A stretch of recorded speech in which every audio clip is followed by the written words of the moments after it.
వరద బాధితులను రక్షించేందుకు ప్రభుత్వం యాంత్రాంగంలో కలిసి మంత్రులను పని చేయడం జరిగిందని మంత్రి బొత్స సత్యనారాయణ తెలిపారు.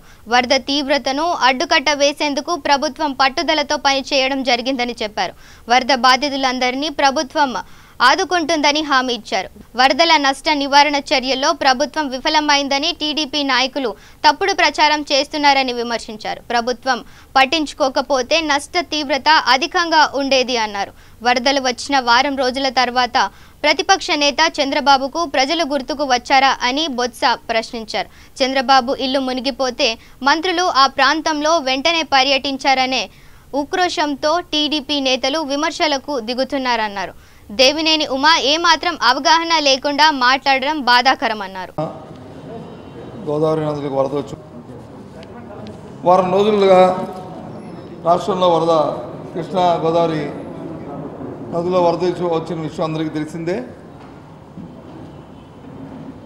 ఈ వరదని ప్రభుత్వ యంత్రాంగం అటు ప్రజాప్రతినిధులు యావత్తు అందరూ కూడా సమన్వయంతో ఏ విధమైన నష్టము జరగకుండా ఆస్తి నష్టం కానీ ప్రాణ నష్టం కానీ జరగకంటే ఎప్పటికప్పుడు ఒకరికి వరదను అంచనా వేస్తూ తీసుకున్న వాళ్ళ నిర్ణయాల వల్ల ఈ కార్యక్రమం జరిగిందనే విషయం ప్రజలందరికీ తెలుసు. ప్రజలందరూ కూడా ఇవాళ అటు నేను 4 రోజుల్లో వరదల్లో పర్యటించిన నేపథ్యంలో అందరూ సుఖంగా దాన్ని చేసిన ప్రభుత్వం తీసుకున్న నిర్ణయాల్ని వాళ్ళు స్వాగతిస్తూనే ఉన్నారు.